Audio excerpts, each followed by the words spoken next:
ಪ್ರಿಯ ವೀಕ್ಷಕರೇ, ಇಲ್ಲಿ ಏನು ಕಾಣ್ತಿದೆ ಮಡ್ ರೋಡು. ಡಾಂಬರ್ ರೋಡಿಂದ 1 ಕಿಲೋಮೀಟ್ರು, ವಿಲೇಜಿಂದನೂ ಕೂಡ 1 ಕಿಲೋಮೀಟ್ರು. ಈ ಮಡ್ ರೋಡ್‌ಗೆ ಹೊಂದ್ಕೊಂಡಿರ್ತಕ್ಕಂಥ ಲ್ಯಾಂಡು 1 ಎಕರೆ 22 ಗುಂಟೆ ಹೊಂದಿರತಕ್ಕಂಥ ಕೊಕೊನೆಟ್ ಫಾರ್ಮ್ ಹೌಸ್ ಇದು. ಸುತ್ತ ಸೋಲಾರ್ ಫೆನ್ಸಿಂಗ್ ಆಗೈತೆ ಈ ಲ್ಯಾಂಡ್‌ಗೆ. ಸುಮಾರು ಒಂದು 60 ಕೊಕೊನೆಟ್ ಟ್ರೀಗಳಿವೆ. 2.5 ರಿಂದ 3 ಇಂಚ್ ಓಡುವಂಥ ಒಂದು ಬೋರ್‌ವೆಲ್ ಇದೆ. Pure red soil, general property, documents clear ಆಗಿದೆ. ಇದು ಮೈಸೂರು RMC ರಿಂಗ್ ರೋಡ್‌ಗೆ ಕರೆಕ್ಟಾಗಿ 19 ಕಿಲೋಮೀಟರ್ ಆಗುತ್ತೆ. ಸಿಟಿಗೆ ಒಂದು 24 ಕಿಲೋಮೀಟರ್ ಆಗೋದು. ನೋಡಿ, ಇದೇ ಬೋರ್‌ವೆಲ್ಲು. 2 ರಿಂದ 3 ಇಂಚು ನೀರು ಹೊಂದಿರತಕ್ಕಂಥ ಲ್ಯಾಂಡು. ಕೊಕೊನೆಟ್ ಟ್ರೀಗಳೆಲ್ಲವೂ ಕೂಡ ಫಲ ಕೊಡೋದಕ್ಕೆ ಇನ್ನೇನು ಒಂಬಾಳೆನೂ ಕೂಡ ಕಡಿದಿದೆ.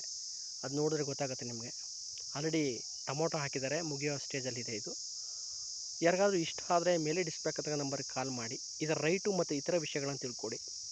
ನಮ್ಮ ಯೂಟ್ಯೂಬ್ ಚಾನಲ್ ಕಡೆಯಿಂದ ನಿಮಗೆ ಬೇಕಂತ ಲೀಗಲ್ಗೆ ಬೇಕಂತ ಎಲ್ಲ ಡಾಕ್ಯುಮೆಂಟ್ಸ್ಗಳನ್ನ ಕೊಡುವಂಥ ಕೆಲಸವನ್ನು ಮಾಡ್ತೀವಿ.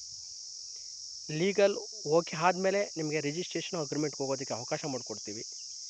ಕ್ಲಿಯರಾಗಿ ಟ್ರಾನ್ಸ್ಪರೆಂಟಾಗಿ ಕೆಲಸ ಮಾಡುವಂತಹ ಕೆಲಸವನ್ನು ನಾವು ಮಾಡ್ತೀವಿ. ಯಾರಿಗಾದ್ರೂ ಇಷ್ಟ ಆದರೆ ಕಾಲ್ ಮಾಡಿ. ಕೊಕೊನೆಟ್ ಫಾರ್ಮ್ ಹೌಸ್ ಬೇಕು ಅನ್ನೋರಿಗೆ, ರೆಡ್ ಸಾಯಿಲ್ ಆದರೂ ಪರವಾಗಿಲ್ಲ ಅನ್ನೋರಿಗೆ, ಮತ್ತು ಮಡ್ ರೋಡ್ಲಿ ಬೇಕು ಅನ್ನೋರಿಗೆ ಈ ಲ್ಯಾಂಡು ಸೂಕ್ತ ಅನ್ಕೋತೀನಿ. Thank you for watching my videos. Always support me.